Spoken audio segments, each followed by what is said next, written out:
Hello guys, welcome to Pakistani real reaction. तो कैसे हैं आप सब? उम्मीद है आप सब बढ़िया होंगे और मजे में होंगे। मेरा नाम है मुदस्सिर, मैं हूं मुबश्शिर। सो गाइस, बहुत ही ज्यादा कमाल का वीडियो है। वीडियो का जो टाइटल है वो है भारत ने फिर कारनामा कर दिखाया। मतलब भारत ने फिर से कारनामा कोई कर दिखाया। क्या हुआ है पूरा सीन इसके अंदर जानेंगे, बाकी बातें करेंगे बाद में। तो भाई बिना किसी देरी के देखते हैं, काउंट करते हैं 3 2 1 एंड स्टार्ट। ये देखिए, भारत ने ऑपरेशन स्टार्ट कर दिया है अपने लोगों को ईरान से निकालने का। और इस ऑपरेशन के भारत तहत ने ऑपरेशन शुरू पहली कर जो दिया। बैच है उसमें 110 छात्रों को ईरान से सड़क के रास्ते निकालकर आर्मेनिया की राजधानी पहुंचा दिया गया है, जहां से फ्लाइट के जरिए उन्हें भारत वापस लाया जाएगा। और बताया गया है कि इन 110 शुरुआती छात्रों में 90 तो सिर्फ जम्मू कश्मीर के हैं, बाकी 20 भारत के अलग अलग राज्यों के हैं। वहीं भारत ने एक और एडवाइजरी जारी करी है कि जो भी भारत के लोग ईरान में हैं या फिर भारतीय मूल के हैं, वो अपनी पर्सनल कैपेसिटी पर अगर ईरान से निकल सकते हैं तो तुरंत निकल जाइए। और आपको बता दूं कि भारत पहला ऐसा देश नहीं है जो अपने लोगों को निकाल रहा है, इवैक्यूएट कर रहा है। भारत से पहले चीन और यूरोपियन देश भी अपने लोगों को निकालना शुरू कर चुके हैं ईरान से। हर एक बड़ा देश अपनी कैपेसिटी पर प्रयास शुरू कर चुका है। और जिस भी व्यक्ति को लग रहा है कि इजराइल और ईरान का युद्ध अब खत्म हो जाएगा, उन्हें अंदाजा अब लग गया होगा कि खेल अभी खत्म नहीं हुआ, असली खेल तो अब शुरू होगा। और आने वाले 72 घंटों में ये मानकर चलिए कि अमेरिका कभी भी एक्शन ले सकता है ईरान के ऊपर। और आपको बता दूं, ऑलरेडी इजराइल ने अमेरिका के लिए ग्राउंड तैयार करना शुरू कर दिया है। स्क्रीन पर आप देखिए, कुछ ऐसी इमेज निकलकर सामने आ रहे हैं ऑल ओवर ईरान, जहां पर ईरान के लड़ाकू विमानों को जमीन पर ही नेस्तो नाबूद किया जा रहा है।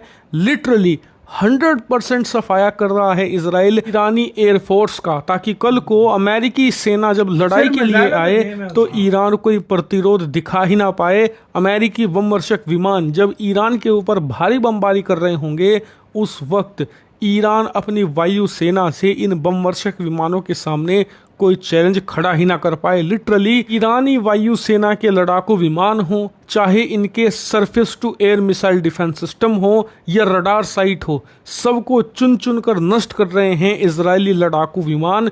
और बताया जा रहा है कि इजराइल की प्लानिंग ये है कि ईरान चाहे उनके ऊपर कितनी भी मिसाइलें दाग ले, उन्हें कितना भी नुकसान हो जाए, फिलहाल वो उसकी परवाह न करते हुए सिर्फ फोकस करेंगे ईरान के जमीन पर मौजूद मिसाइल डिफेंस सिस्टम, लड़ाकू विमान और इनके जो एयरबेस के रनवे हैं उन्हें नष्ट करने पर, ताकि ईरान को पूरी तरीके से डेसिमेट कर दिया जाए। और देखिए, ये एक अच्छी स्ट्रैटेजी है क्योंकि शॉर्ट टर्म में इससे इजराइल को थोड़ा बहुत पेन होगा, उसकी कुछ बिल्डिंगें नष्ट होंगी, कुछ लोग भी मारे जाएंगे, लेकिन लॉन्ग टर्म में ईरान ऐसी स्थिति में नहीं होगा कि वो इजराइल को हर्ट कर पाए या फिर कल को अमेरिका अटैक करता है ईरान पर उसे कोई नुकसान पहुंचा पाए। एक और खबर ईरान के लिए बुरी ये आई है कि अब से 5 दिन पहले जब ये ऑपरेशन शुरू हुआ था तो इजराइल ने ईरान का चीफ ऑफ स्टाफ यानी कि तीनों सेनाओं का जो प्रमुख होता है उसे मार गिराया था। खैर, ईरान ने नया चीफ ऑफ स्टाफ बिठाया तीनों सेनाओं के ऊपर और आज 5 दिनों के बाद उस नए चीफ ऑफ स्टाफ को भी मार दिया गया है। ईरान के लिए यही सबसे बड़ी ट्रेजेडी है कि उसकी जो मिलिट्री कमांड है, जो पूरी सेना को डायरेक्शन देती है कि कहां पर क्या करना है इजराइल के खिलाफ, उसे इजराइल टिकने नहीं दे रहा। यही कारण है कि ईरान के आप अटैक देखिए, कहीं पर कोई आपको कोऑर्डिनेशन देखने को नहीं मिलेगा। खास करके ईरान के लड़ाकू विमान जमीन पर ही खड़े ध्वस्त हो रहे हैं, उन्हें उड़ने का मौका नहीं मिल पा रहा क्योंकि तीनों सेनाओं में ईरान की इस समय कोई भी कोऑर्डिनेशन नहीं है। हर कोई अपने हिसाब से अटैक कर रहा है और इसका सिर्फ एक ही कारण है, नई मिलिट्री कमांड का होना। इजराइल ने सबसे अच्छा काम ही ये कर दिया था कि पहले दिन इन्होंने ईरान के सैन्य कमांडरों को निपटा दिया था। उन्हें पता था कि ईरान इसके बाद नए सैन्य कमांडर बिठाएगा जिनके बीच में आपस में कोई कोऑर्डिनेशन नहीं होगा, क्योंकि कोऑर्डिनेशन बिठाने में थोड़ा वक्त लगता है। इसीलिए ईरान के लिए मुसीबत ये है कि उसके पास लीडरशिप नहीं है। जो इनका सुप्रीम लीडर है अयतुल्ला खमनेई, ये बहुत ज़्यादा बूढ़ा हो चुका है। जो राष्ट्रपति है वो बहुत ज़्यादा उदारवादी है, वो युद्ध के पक्ष में नहीं है। इसी वजह से एक प्रॉपर लीडरशिप ना होने के कारण ये इजराइल के सामने चुनौती पेश नहीं कर पा रहे।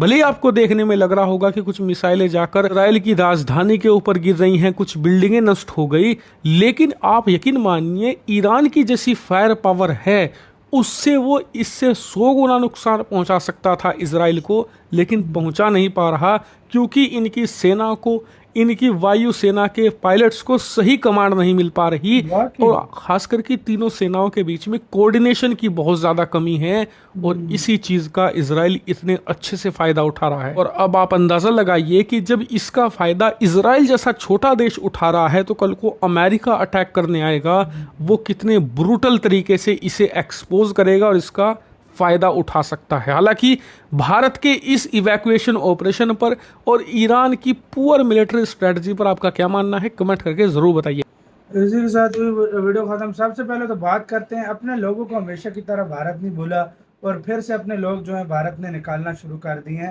ये गेम अब बढ़ गई है। उसकी वजह ये है कि आज ट्रम्प भी बीच में G7 समिट छोड़कर चला गया। उसके बाद मेन सबसे बड़ी बात यह है कि पाकिस्तान में 400 से ज्यादा लोग आ चुके हैं वापस।